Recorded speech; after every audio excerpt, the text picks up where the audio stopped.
Leremos, não vamos ler o capítulo inteiro, leremos apenas alguns versículos.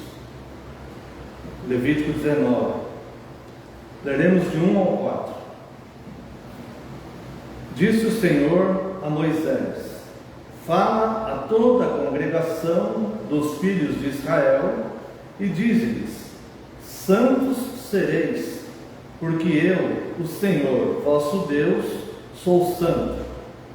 Cada um respeitará a sua mãe e o seu pai, e guardará os meus sábados. Eu sou o Senhor vosso Deus. Não vos virareis para os ídolos, nem vos fareis deuses de fundição. Eu sou o Senhor vosso Deus. Vamos ler também do 9 ao 18. Quando também cegares a messe da tua terra, o canto do teu campo não cegarás totalmente, nem as espigas caídas colherás da tua messe. Não rebuscarás a tua vinha, nem colherás os bagos caídos da tua vinha. Deixá-los-á ao pobre e ao estrangeiro. Eu sou o Senhor vosso Deus. Não furtareis, nem mentireis, nem usareis de falsidade, cada um com o seu próximo. Nem jurareis falso pelo meu nome, pois profanareis o nome do vosso Deus. Eu sou o Senhor. Não oprimirás o teu próximo, nem o roubarás.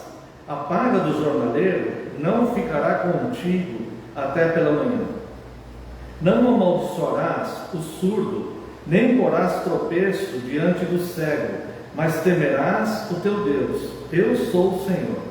Não farás injustiça no juízo, nem favorecendo o pobre, nem comprazendo ao grande. Com justiça julgarás o teu próximo. Não andarás como mexeriqueiro entre o teu povo.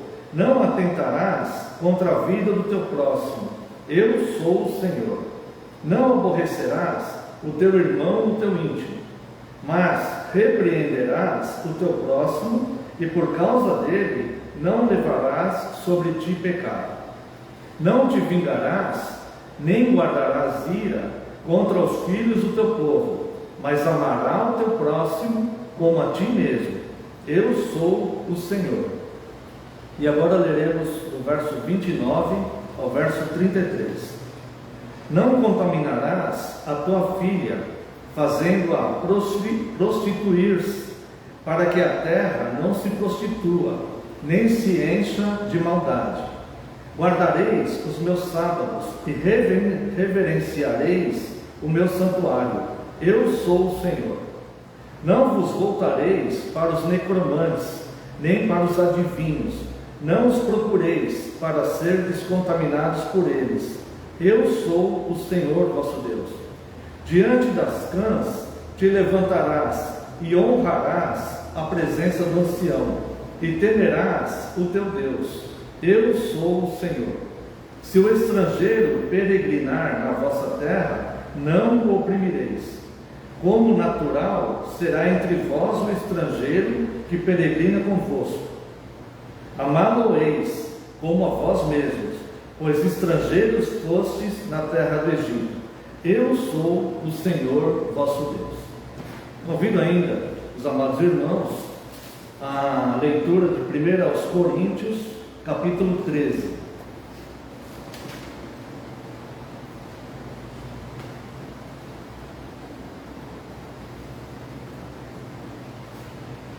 Coríntios, capítulo 13, verso 1. Ainda que eu fale a língua dos homens e dos anjos, se não tiver amor, serei como bronze que soa, ou como símbolo que retine. Ainda que eu tenha o dom de profetizar, e conheça todos os mistérios e toda a ciência, ainda que eu tenha tamanha fé a ponto de transportar os montes, se não tiver amor, nada serei. E ainda que eu distribua todos os meus bens entre os pobres, e ainda que entregue o meu próprio corpo para ser queimado, se não tiver amor, nada disso me aproveitará.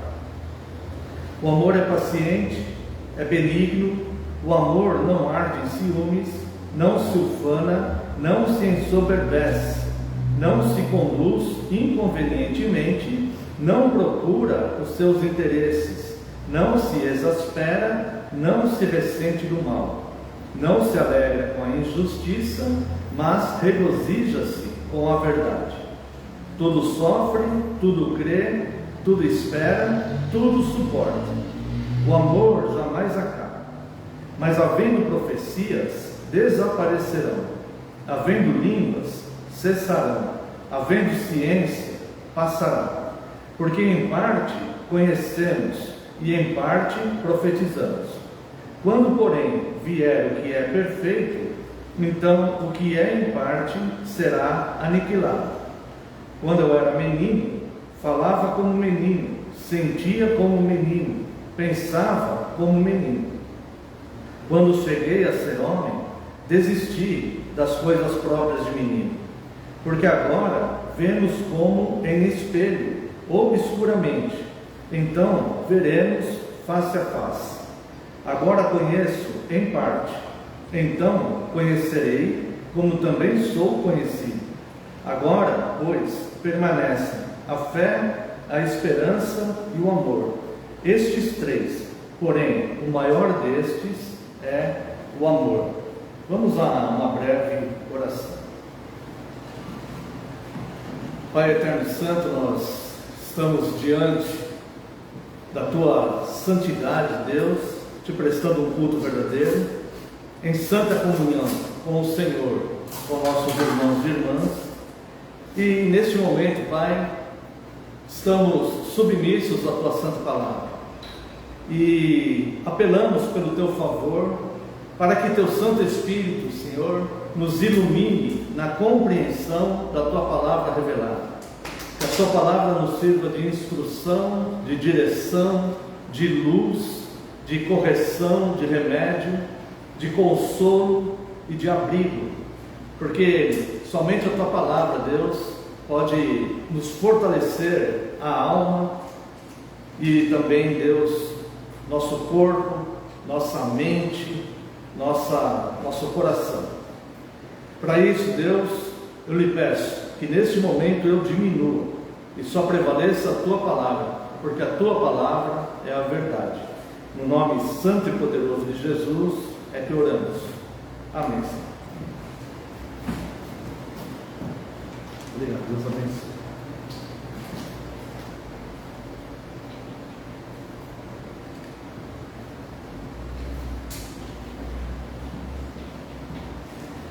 Amada congregação de Jesus Cristo, a Santa Escritura declara na primeira carta de João, capítulo 4, que Deus é amor. Declara também que quem não ama não conhece a Deus. E no verso 7, a declaração é que o amor procede de Deus. E mais, todo aquele que ama é nascido de Deus e conhece a Deus. Ora, isso nos remete a uma questão a ser analisada. Deus, sendo amor em sua essência, sempre agiu baseado no amor. Nós vemos alguns pensamentos e até mesmo alguns ataques contra o Deus vivo, de pessoas dizendo que Deus era cruel, ou que o Deus do Antigo Testamento não amava, e sim o Deus do Novo Testamento, como se houvessem dois deuses, ou como se Deus tivesse uma mudança de comportamento do Antigo Testamento para o Novo. Isto não é verdade. Deus, Ele não é o amor, Ele não é exclusivo do Novo Testamento. O amor, Ele existiu em Deus desde o princípio, porque o próprio Deus é amor. Então o Deus que se manifestava no Antigo Testamento o fazia por amor. A obra da criação foi um ato de amor. A obra da redenção foi um ato de amor. O juízo justo de Deus é um ato de amor. O paraíso, nosso destino, preparado a nós, é um ato de amor. No entanto, irmãos, a despeito do amor de Deus ser revelado em suas ações de bondade, misericórdia, perdão aos filhos dos homens, sua ira se manifesta contra toda perversidade. A sua ira que se manifesta contra toda perversidade é muitas vezes usada para agredirem a Deus com blasfêmias e rebeliões.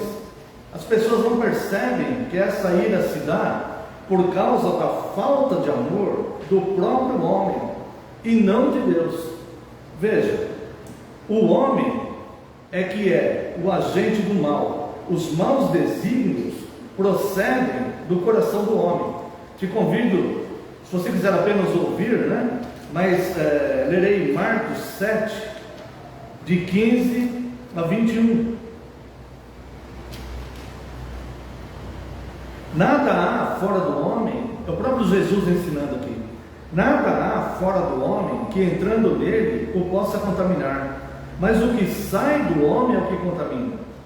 Se alguém tem ouvidos para ouvir, ouça. Quando entrou em casa, deixando a multidão, os seus discípulos o interrogaram acerca da parábola. Então lhes disse: assim vós também não entendeis? Não compreendeis que tudo o que de fora entra no homem não pode contaminar?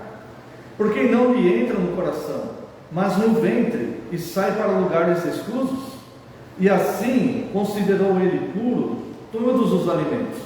E dizia: o que sai do homem, isso é o que contamina, porque de dentro do coração dos homens é que procedem os maus desígnios, a prostituição, os furtos, os homicídios, os adultérios, a avareza, a malícia, o dolo, a lascívia, a inveja, a blasfêmia, a soberba, a loucura. Ora, todos esses males vêm de dentro e contaminam o homem. Então o homem é que é o agente do mal. Onde falta o amor é no coração dos homens e não em Deus. Deus manifesta o seu amor em tudo que nós já vimos aqui, na criação, na redenção, no paraíso que nos preparou e na santa justiça que deve ser feita. Fazer justiça, uma justiça perfeita, sem falha e sem possibilidade de erros, é um dos maiores atos de amor que nós podemos imaginar. O homem, ele foi criado reto, mas ele se meteu em muitas astúcias, conforme diz lá em Eclesiastes capítulo 7, verso 29. O homem escolheu adorar a criatura no lugar do Criador. Eu farei a leitura de Romanos 1, a partir do verso 18. A ira de Deus se revela do céu contra toda impiedade e perversão dos homens, que detêm a verdade pela injustiça. Veja que a ira de Deus, ela não se revela propriamente contra o homem, mas ela se reverte, ela se manifesta contra a ação do mal que o homem promove. A ira de Deus se revela do céu contra toda impiedade e perversão dos homens. Consegue perceber? A ira de Deus se manifesta porque o homem é que age por falta de amor e comete injustiças, e comete crueldades, e comete as maldades do mundo. Então a ira de Deus se revela do céu contra toda impiedade e perversão dos homens que detêm a verdade pela injustiça. Os homens fazem a troca de valores. Não é Deus que abandonou o amor, não é Deus que mudou de comportamento. Deus sempre foi amor, mas este amor exige também uma justiça perfeita, porquanto o que de Deus se pode conhecer é manifesto entre eles, porque Deus lhe manifestou. Porque os atributos invisíveis de Deus, assim seu eterno poder, como também a sua própria divindade, claramente se reconhecem desde o princípio do mundo, sendo percebidos por meio das coisas que foram criadas. Tais homens são, por isso, indesculpáveis. O homem ele tem dificuldade em reconhecer que o erro está nele. É por isso que o apóstolo Paulo fala: se nós nos julgássemos a nós mesmos, não seríamos julgados de fato. Ora, irmãos, isso é bem fácil de observar. Se nós olharmos o erro de uma outra pessoa, muitas vezes nós somos severos e pegamos a ferro e fogo. Não, aquela pessoa está errada, com certeza está errada. E muitas vezes está errada mesmo. Mas quando nós olhamos para nós um possível erro, nós temos a tendência de minimizar este erro. Não, de fato, não foi certo, eu errei, mas eu tive motivo. E isso foi porque o outro provocou tal coisa. Então sempre vai haver algo para amenizar. Então o apóstolo Paulo fala: se julgássemos a nós mesmos, não seríamos julgados de fato. Agora perceba que o homem, ele deixa o amor esfriar, ele não cultiva o verdadeiro amor, ele faz troca de valores. O homem promove o mal no mundo, o homem promove as guerras, o homem promove os latrocínios, o homem promove os adultérios, o homem promove as desconfianças, o homem promove todo tipo de maldade. Mas ele não se julga a si mesmo, e ele acha então que Deus não demonstra amor, porque muitas vezes Deus interviu na história da humanidade com juízo.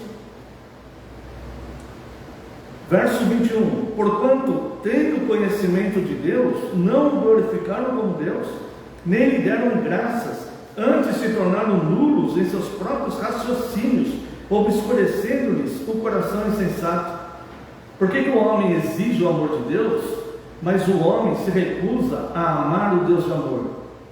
O homem exige que Deus tenha o amor que o próprio homem desenvolve na sua mente, o padrão correto.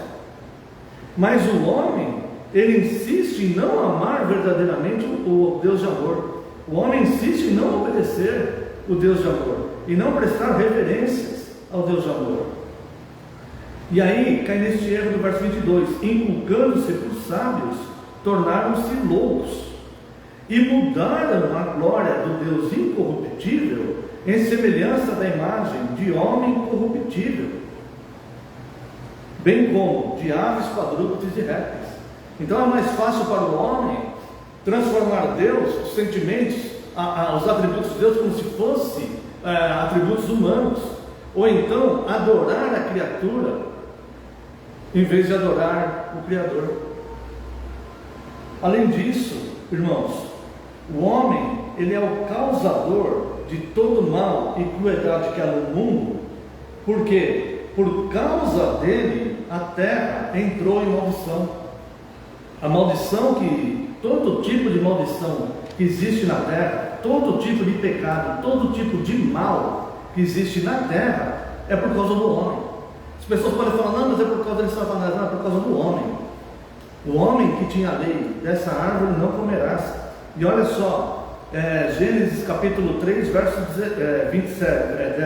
17. E a Adão disse: visto que atendestes à voz da tua mulher e comeste da árvore que eu te ordenara não comesses, maldita é a terra por tua causa. Então a terra entra em maldição, não porque faltou amor em Deus, não porque Deus não seja amor, não porque o Deus do Antigo Testamento era diferente do Deus do Novo Testamento, não, nada disso. A terra entra em maldição por causa do pecado do próprio homem. E quando nós colocamos as coisas nos seus devidos lugares, nós podemos contemplar e ver como esse Deus de fato é amor, como Ele é misericordioso, um Deus que tem poder para exterminar toda a raça humana, um Deus que tem poder para exterminar aqueles que blasfemam contra Ele, um Deus que tem poder para exterminar aqueles que fazem os seus deuses a própria criatura em lugar do Criador, o Deus que tem poder de consumir aqueles que se opõem a Ele. No entanto, é um Deus longânimo, misericordioso, que não quer que nenhum se perca. Um Deus que enviou o seu próprio Filho por resgate de muitos. De fato, a falta do amor não é em Deus, mas a falta de amor está no homem. E Deus intervir com juízo é um ato de amor, porque senão a perversidade do homem seria sem limites, e a crueldade seria insuportável. Já é insuportável, mesmo Deus intervindo com um juízo no mundo. Seria pior do que o inferno, se deixasse os homens somente fazer a sua própria vontade, sem punição, sem intervenção e sem limites. É como se o homem responsabilizasse o Deus de amor por causa dos seus próprios erros. É como se o homem considerasse a justiça falta de amor. Em coisas assim, vemos como os valores morais estão embotados na mente humana. Pessoas assim, no campo moral, não conseguem diferenciar a mão direita da mão esquerda. E assim culpam a Deus pelas más atitudes que os próprios homens cometem no mundo. Como se esse mal devesse permanecer impune, pois um Deus de amor não poderia exercer juízo e justiça. Esta talvez seja a maior incoerência e a maior contradição da história da humanidade.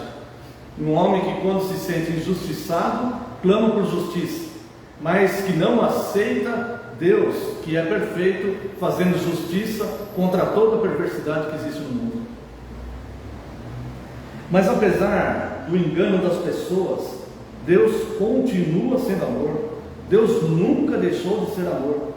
O Senhor Jesus, na sua missão de amor, ao vir buscar o perdido neste mundo tenebroso, ensinou o amor e, ao fazê-lo, relembrou o amor de Deus manifestado e ensinado no Antigo Testamento.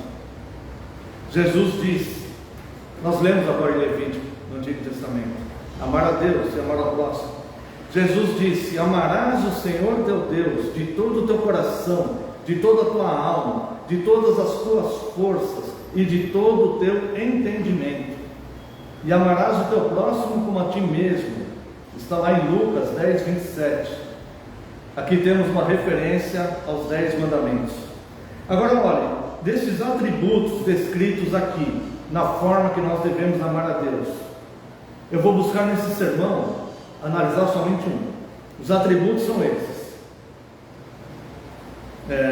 Amarás o Senhor teu Deus de todo o teu coração, de toda a tua alma, de todas as tuas forças e de todo o teu entendimento. Eu quero me deter somente aqui, em todo o teu entendimento. Eu quero apelar para esta amada congregação, para toda a igreja de Cristo espalhada no mundo, e para todos aqueles que porventura o Senhor Deus permitir que me ouçam, que aprendam a amar a Deus como o entendimento, um amor real, enraizado, compreensível, que você entenda este amor de Deus, e que você entenda que o Deus do Antigo Testamento é amor, é o mesmo Deus do Novo Testamento, um Deus que não há variação. No texto de Levítico, nós pudemos aqui perceber elementos do amor de Deus que são manifestos ali.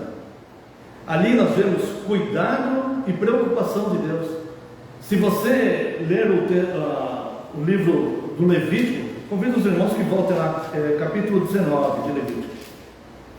Se você ler o livro de Levítico, talvez você possa pensar assim, olha, mas Deus exigia tantas coisas, e Deus ele queria forçar o homem a fazer somente a sua vontade, ou alguns pensamentos distorcidos dessa forma. E se você se deixar levar por esses pensamentos distorcidos, você não vê a intenção de Deus ao ordenar aquelas coisas. E você vai ver que na intenção de Deus ao ordenar aquelas coisas para o seu povo, para a sua igreja, essas ordens, elas continuam para nós também. E nós vemos ali cuidado e preocupação de Deus com todos nós. O amor de Deus tentando nos proteger a todos. Não entenda isso como uma ordem que você tem que fazer. Entenda que você está sendo protegido se teu irmão agir dessa forma também, se seu irmão for obediente. Então Deus ensina o viver corretamente. E aqui nós vemos cuidado e preocupação de Deus. Olha, cuidado e preocupação para o seu povo não se tornar escravo do pecado. Verso 2: fala a toda a congregação dos filhos de Israel e diz-lhes: santos sereis, porque eu, Senhor vosso Deus, sou santo. Isto aqui é uma proteção para que o seu povo não se torne escravo do pecado. Irmãos, quantas pessoas mergulharam tão profundamente no pecado, ficaram escravizados por diversos tipos de pecado, depois não conseguiam sair deles. Esses pecados levaram a tristezas profundas, não só dessas pessoas, como pessoas que estão ao redor. Lares desfeitos, pessoas morreram, pessoas choraram, filhos ficaram decepcionados com pais, muita tristeza emocional, muita miséria física. Tudo porque o homem se deixou escravizar pelo que aparentemente lhe traria uma certa satisfação, mas depois ele mesmo se via arruinado na lama. Quantos suicídios será que não ocorreram ao longo da história, porque o homem não aguentou o peso das consequências do próprio mal que causou? Não estou julgando suicidas, existem diversos tipos de suicídio. Às vezes a pessoa não causou nenhum tipo de mal, mas por algum motivo. Não é isso que eu estou dizendo. Eu estou dizendo a possibilidade de pessoas que não aguentaram o próprio mal que causaram. Exemplo, Judas. Exemplo, Hitler. Hitler teve que se suicidar porque não quis se entregar às forças. Quanto mal ele causou, que culminou com seu próprio fim ali. Não era um homem velho, ainda era um homem que poderia viver muitos anos. Então, para que seu povo não se tornar escravo do pecado, cuidado e proteção de Deus com os ancestrais, com o culto verdadeiro, evitando a idolatria, que traria más consequências. Versos 3 e 4. Cada um respeitará a sua mãe e o seu pai. Será que isso é uma exigência egoísta de Deus? Ou será que Deus está preservando, está preocupado e cuidando das mães e dos pais? Mães e pais envelhecem. Mães e pais vão precisar de cuidados no futuro. Será que Deus não está revelando aqui que está preocupado com a velhice deles? Ele está fazendo aqui um seguro para eles, um seguro de vida. Não é isso que Deus está fazendo aqui? Um seguro de assistência. Cuide do seu pai e da sua mãe. Honre seu pai e sua mãe, o 5º mandamento. Cuide deles. Será que Deus está fazendo isso de forma egoísta? Ou Deus está demonstrando amor e cuidado para pessoas? Hoje é filho, amanhã será pai também. Será pai, será avô, será mãe, será avó. Deus permitindo longevidade, bisavó, bisavô. Então, Deus cuidando e amando as pessoas. No verso 9 e no verso 10, nós vemos Deus preocupado e cuidando dos pobres e dos estrangeiros. Se os pobres estão passando fome, não é culpa de Deus, é omissão do homem que tem para dar, mas não dá. Aqui, verso 9 e verso 10. Quando também cegares a messe da tua terra, o canto do teu campo não cegarás totalmente, nem as espigas caídas colherás da tua messe, não rebuscarás a tua vinha, nem colherás os bagos caídos da tua vinha, deixá-los-ás ao pobre e ao estrangeiro. Eu sou o Senhor vosso Deus. Será que Deus está sendo egoísta aqui? Será que Deus está querendo criar uma religião severa e escravizar pessoas? Será que é isso que está acontecendo? Ou será que Deus está ensinando o seu povo a não ser egoísta? Ou será que Deus está ensinando o seu povo a cuidar dos pobres? Deixe alimento para os pobres, você já tem fartura. Deixe que os pobres... Deus está falando assim: olha, na sua plantação não precisa de cercas e homens armados. Colhe e deixe um pouco para os outros. Deixe para o estrangeiro. Será que Deus, ele é exclusivista? Será que Deus, por eleger um povo, Deus se preocupa somente com esse povo e não se preocupa com os outros? Será que é isso? Não, não é. Nós vemos aqui claramente no Antigo Testamento, e eu ouso dizer, irmãos, que no Antigo Testamento nós vemos mais claramente ainda a preocupação de Deus com as pessoas, com o bem-estar, demonstrando amor e cuidado nos mínimos detalhes, muitos detalhes, em pormenores. Se nós dedicarmos tempo para analisarmos todo esse complexo conjunto de leis, 613 itens da lei, você vai ver amor no fim de cada um deles, até mesmo naqueles que são de punição das leis civis. Você vai ver que é proteção para alguém, é amor para alguém, é cuidado com relação a alguém. E por causa da maldade e da crueldade do homem, muitas vezes as penas tinham que ser severas para evitar que o homem causasse mal a alguém. Sempre existe preocupação e amor de Deus no cuidado com as pessoas. O amor ao seu próximo, versos 11 a 13: não furtareis, nem mentireis, nem usareis de falsidade cada um com o teu próximo, nem jurareis falso pelo meu nome, pois profanareis o nome do vosso Deus. Eu sou o Senhor. Não oprimirás o teu próximo, nem o roubarás. Olha aqui, a paga do jornaleiro não ficará contigo até pela manhã. O jornaleiro é o que teve a jornada de trabalho, não é o que vende jornal, né? Nós falamos jornaleiro, nós imaginamos alguém que vende jornal, né? O jornaleiro aqui é o trabalhador, é aquele que teve a jornada de trabalho. Tendo para pagar ele hoje, não deixe para pagar ele amanhã. É isso que Deus está falando. Ele já trabalhou. Se você tem o combinado justo para pagar ele, não espere até amanhã. Já pague ele. Talvez ele esteja precisando, talvez ele tenha que levar alimento hoje para a família dele, não precisa esperar até amanhã. A fome não espera, as necessidades, elas não esperam. Então nós vemos a preocupação de Deus aqui com os pequenos. A preocupação de Deus aqui com aquele trabalhador, aquele que está trabalhando honestamente, e ele fala: não retenha a paga do jornaleiro. E outra passagem diz: se você tem para pagar, já paga, não precisa esperar. Então nós vemos cuidado de Deus. Olha só, amor e cuidado de Deus com pessoas especiais. Verso 14: não amaldiçoarás o surdo, nem porás tropeço diante do cego, mas temerás o teu Deus. Eu sou o Senhor. Deus preocupado com pessoas que são especiais e que talvez não tiveram o privilégio de dispor de todos os sentidos, como nós, que muitas vezes manifestamos insatisfações infundadas. E Deus demonstra aqui no Antigo Testamento amor e cuidado com pessoas especiais. Esse amor e cuidado para evitar injustiça. Vemos aqui no versos 15 e 16: não farás injustiça no juízo. Olha só, não farás injustiça no juízo, nem favorecendo o pobre, nem comprazendo o grande. Nada que é pobre que você vai fazer injustiça com o grande. E não é porque ele é grande que você vai fazer injustiça com o pobre. Não, vai jogar os dois com justiça. Os dois com justiça. Com justiça julgará o teu próximo. Aqui, irmãos, houve um jurista romano no século I, não era cristão.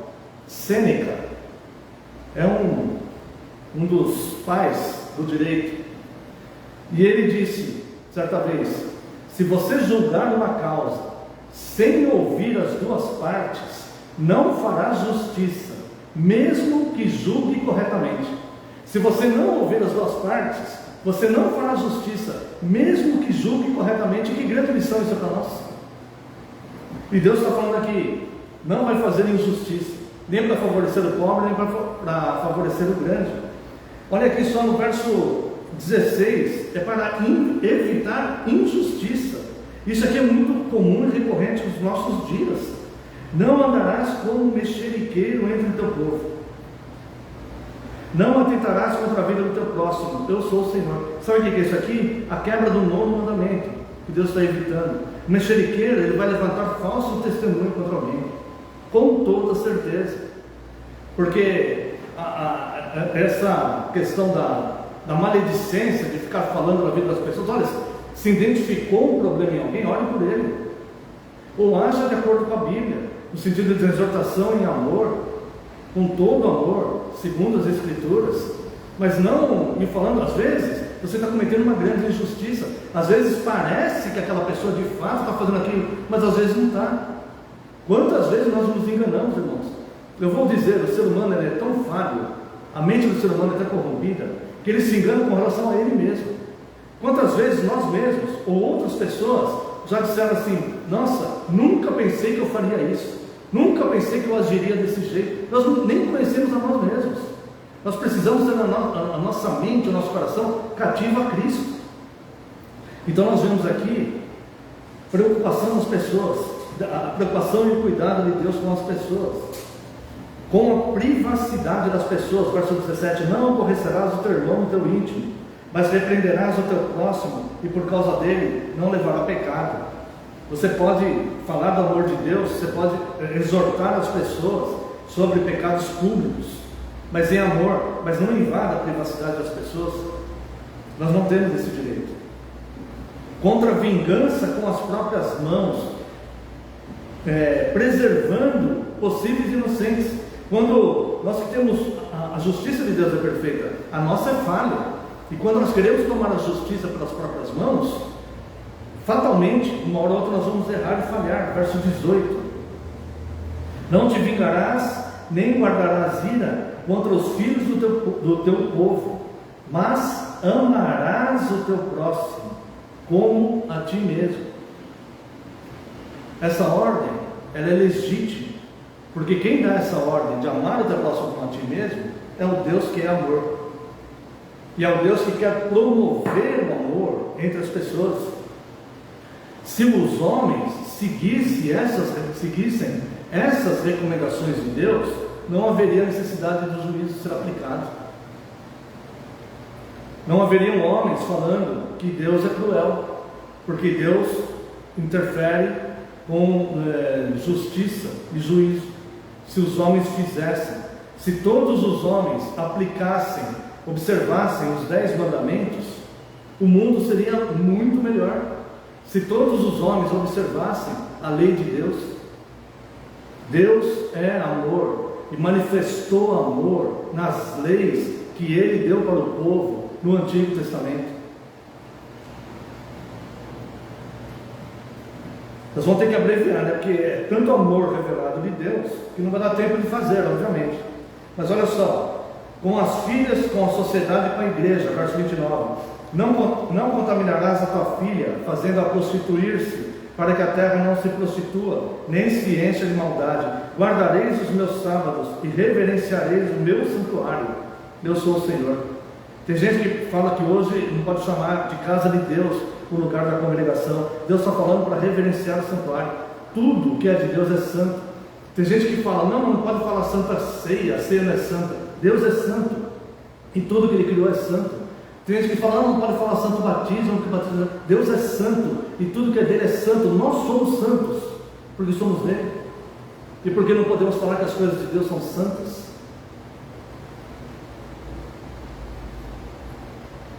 E com o amor e o cuidado de Deus com os estrangeiros, aqui no verso 33: se o estrangeiro peregrinar na vossa terra, não o oprimireis. Olha só, não é assim que a gente vê? Muitas pessoas se queixam de preconceito. Ela mora num lugar, vai morar no outro. Ela mora num país, vai morar no outro. Às vezes até de um estado para o outro, de uma região para outra. Dependendo do lugar que ela vai, ela sofre preconceito. Deus está tendo cuidado aqui com pessoas, preocupação com pessoas. Assim, não oprima. Se vier um estrangeiro, se vier alguém de fora morar aqui, não oprima ele. Ame ele. Se Deus for chegar perto de você, ame ele. Seja luz para ele. Se o estrangeiro peregrinar na vossa terra, não o oprimireis.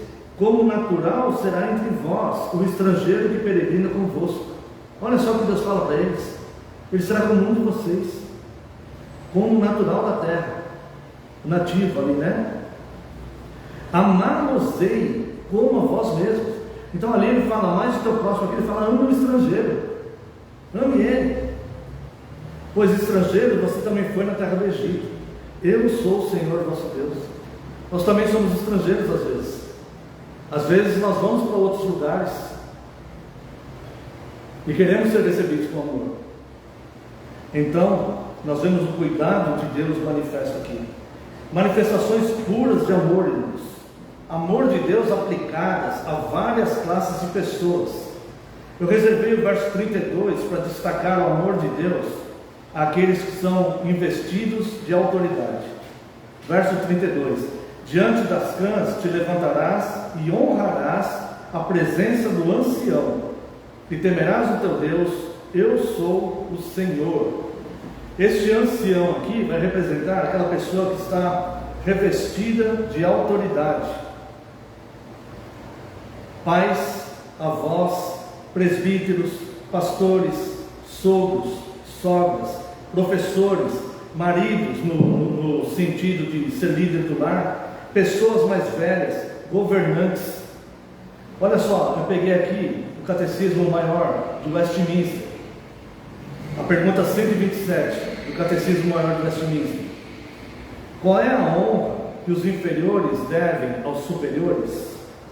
A honra que os inferiores devem aos superiores é toda a devida reverência sincera, em palavras e em procedimento, a oração e ações de graça por eles, a imitação de suas virtudes e graças, a pronta obediência aos seus mandamentos e conselhos legítimos, a devida submissão às suas correções, a fidelidade, a defesa, a manutenção de suas pessoas e autoridade, conforme os seus diversos graus, e a natureza das suas posições, suportando, olha só que interessante isso aqui, irmãos, suportando as suas fraquezas e encobrindo-as com amor, para que seja uma honra para eles e para o seu governo. Foi isso aqui que faltou para Cã, quando Noé se embriagou na vinha que ele plantou. Noé ficou nu. Cã, ele não encobriu a fraqueza de seu pai, antes ele revelou aquela fraqueza. Jafé e Sem, os outros dois irmãos, ficaram indignados com aquilo e foram de costas, sem querendo preservar essa fraqueza do seu pai, não querendo expor a fraqueza do seu pai. Eles foram de costas, sem olhar, e levaram um lençol para cobrir o seu pai, enquanto Cã fez o contrário. Cã expôs a fraqueza do seu pai, e houve uma maldição sobre a vida de Cã por causa disso, e de toda a sua descendência, né? Toda uma região. Então, irmãos, a honra que os inferiores devem ter, ela passa pelo amor, por oração, por cuidados, não só uma coisa mecânica, mas uma coisa feita com amor mesmo, com cuidado, para preservar essas pessoas. Por que essas atitudes são um ato de amor? Porque são respeitosas e legítimas, porque evitam a maldição sobre a desobediência, como nós vemos lá em Deuteronômio capítulo 28. Portanto, amada igreja de Jesus Cristo, cientes do amor de Deus manifesto no Antigo Testamento, muito mais agora, após a obra sacrificial de Cristo, vede que grande amor nos tem concedido o Pai. Podemos entender livremente as recomendações do apóstolo Paulo em sua primeira carta, a primeira carta aos Coríntios, capítulo 13, para nós encerrarmos esse sermão. Convido os irmãos, 1 Coríntios capítulo 13. O apóstolo Paulo, ele vai dedicar aqui 3 capítulos falando de dons, e ele começa, é o capítulo 12, o 13 e o 14, e ele começa o capítulo 12 falando: com relação aos dons, não quero que sejais ignorantes, ou seja, não quero que vocês ignorem o que se trata desses dons. E desses 3 capítulos, ele dedica um capítulo inteiro falando sobre o dom superior, que é o amor, que está aqui no capítulo 13. Dos versos 1 ao verso 3, Paulo vai fazer um uso de hipérboles. O que é hipérboles? É um recurso gramatical que faz o exagero ser uma ilustração da verdade.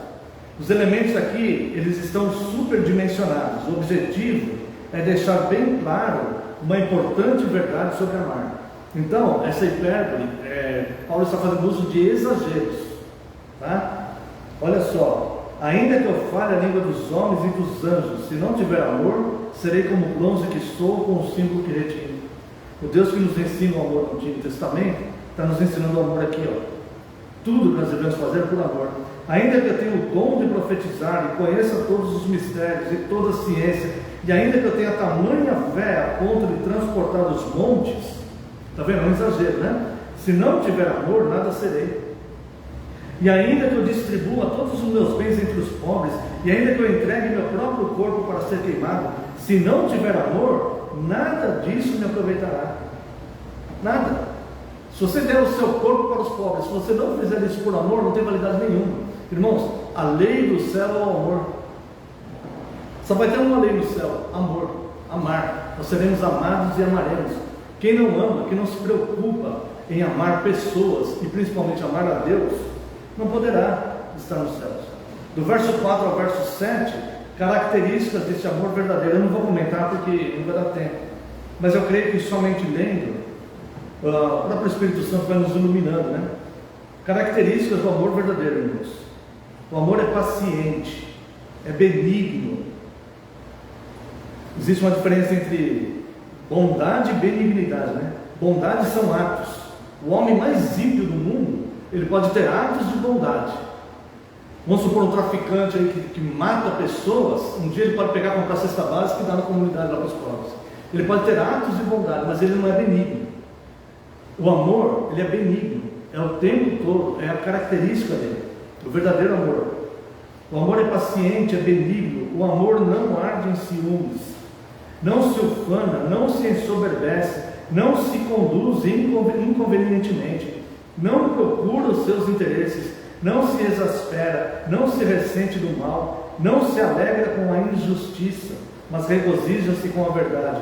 Tudo crê, tudo sofre, tudo espera, tudo suporta. Nos versos 8 e verso 9, a declaração que o amor é eterno, sua superioridade e a dependência que outros dons têm é do amor. Verso 8 e verso 9: o amor jamais acaba. O amor pode até se transformar, mas ele nunca acaba. Uma vez que você ame alguém, isso nunca vai acabar. Ele pode até se transformar, mas você sempre vai amar. E se você ama a Deus, você sempre vai amar, porque o verdadeiro amor, ele nunca acaba. O amor jamais acaba. Veja que o amor é eterno, como Deus é eterno. Deus é amor. O amor jamais acaba, mas havendo profecias, desaparecerão, havendo língua, cessarão, havendo ciência, passará. Todos os dons dependem do amor, porque em parte conhecemos e em parte profetizamos. Nós mesmos dependemos do amor. O verso 10 se refere à segunda vinda de Cristo. Revela a imaturidade. Todo aquele que dá uma importância maior aos dons passageiros do que ao amor. Pois no mundo por vir, o amor será a única lei regente. Quem não ama, não poderá viver no reino de amor pleno. A igreja deve buscar maturidade, não na manifestação de dons, mas na prática sincera do amor não fingido e sem hipocrisia. Vamos ler o verso 10. Quando, porém, vier o que é perfeito, então o que é em parte será aniquilado. Aqui estamos falando da segunda vinda de Cristo.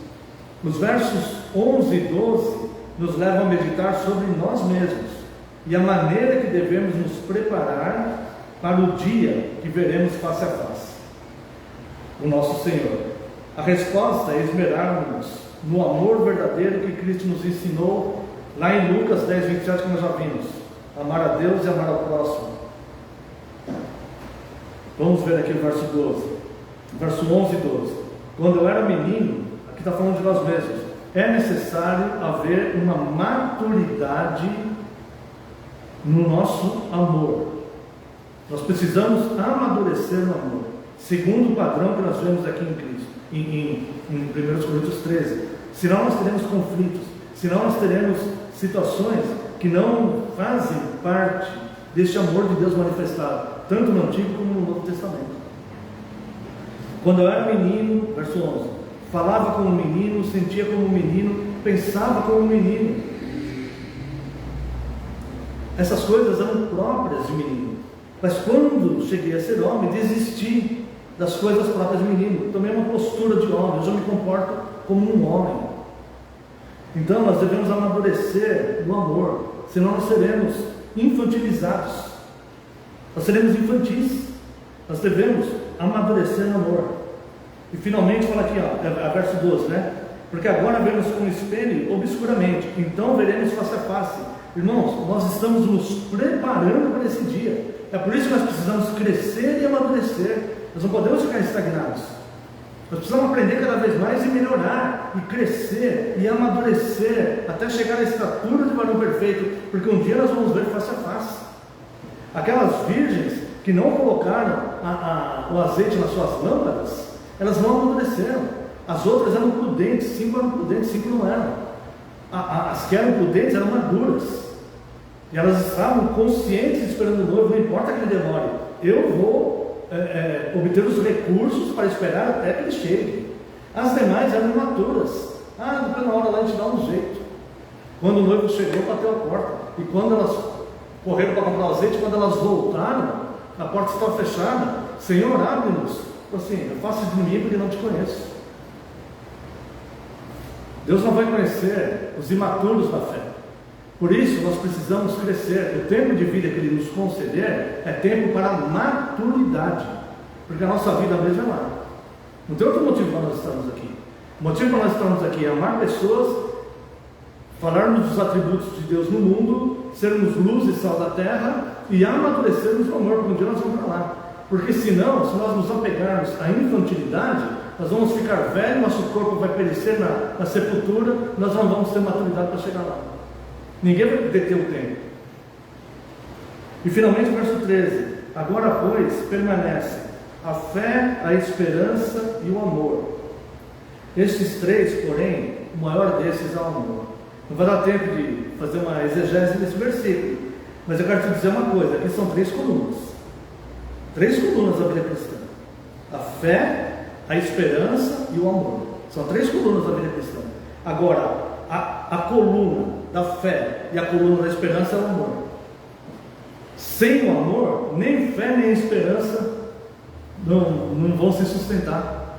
Elas têm que estar fundamentadas nesse amor maduro, verdadeiro, de 1 Coríntios 13, e que Deus demonstra com tantos detalhes na lei que Ele falou no Antigo Testamento. Agora, pois, permanecem a fé, a esperança e o amor. Destes 3, porém, o maior é o amor. Uma conclusão precisa sobre o fato real, que Deus nunca deixou, nem nunca deixará de amar, são as declarações bíblicas da imutabilidade de Deus, que não muda e nem sequer há nele sombra de variação. Assim, irmãos, não deixem o mal que há no mundo e nas pessoas vencerem o bem que há em vós. Vamos fazer o exercício por amar cada vez mais, até a plenitude do amor será revelada na morada celestial, com o próprio amor que é o de Deus, o amor revelado no Antigo e no Novo Testamento, o verdadeiro amor de Deus. Que possamos ser modelos, que possamos seguir o exemplo, seguir o modelo da perfeição moral de Deus, que é totalmente fundamentada no amor. E quando tivermos que dar ordens, porque às vezes o ser humano é incumbido de dar ordens, de criar regras e dar ordens, criar regras na casa, na empresa, para os filhos ou para alguma coisa, que façamos isso fundamentados no amor, preocupados não em sermos obedecidos, mas preocupados em cuidarmos pelo bem-estar e proteção daqueles que estão sob o comando, tá bom? Então, quero, como resposta desse sermão, louvarmos a Deus com o Salmo 146. Estão vendo os irmãos que se colocam em pé? Os que puderem, 146.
Fiel eternamente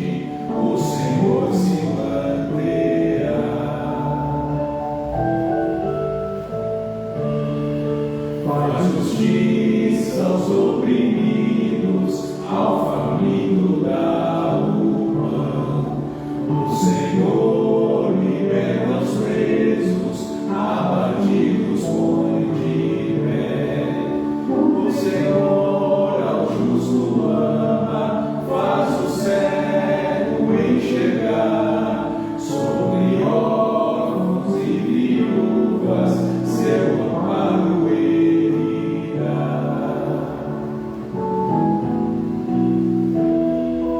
O Senhor ao forasteiro lhe concede proteção, mas aos ímpios o caminho o Senhor transformará.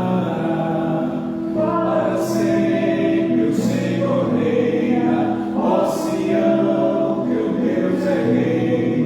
De uma geração a outra, reina Deus, aleluia.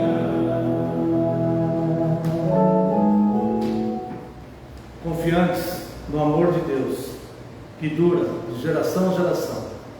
O amor de Deus manifesto a nós será manifesto aos nossos filhos, aos nossos netos e a toda a nossa descendência, até o dia glorioso que estivermos. Oremos uma oração de encerramento. Após esta oração, a bênção, e depois teremos alguns avisos e então estará encerrado o nosso culto. Oremos. Pai gracioso, o Senhor é amor. Muito obrigado, Deus.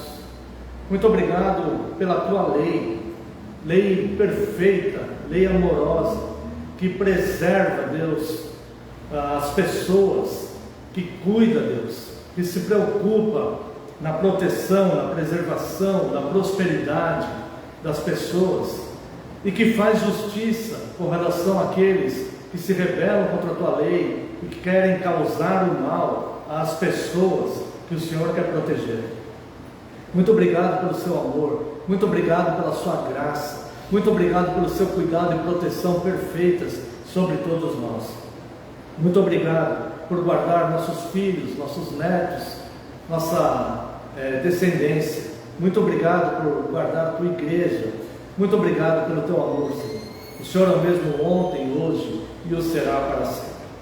Despeça-nos em segurança, dê-nos um domingo de paz na tua santa presença, Senhor. Os enfermos que estão no nosso meio, Senhor, nós lhe pedimos, Pai, segundo a tua graça, cure-os, sê com eles, Pai, estenda a mão aos tentados, traga paz aos aflitos. Permita, Senhor, que possamos nos reunir muitas outras vezes em torno do teu nome.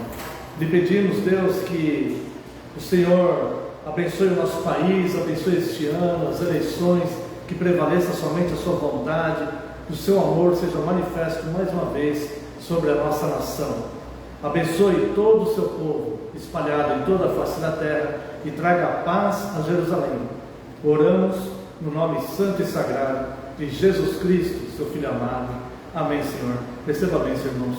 Que a graça do nosso Senhor Jesus Cristo, o amor do Deus Pai e a comunhão e as consolações do Espírito Santo sejam sobre vós, agora e para todos sempre. Amém e amém. Para encerrar, irmãos, os irmãos podem sentar-se.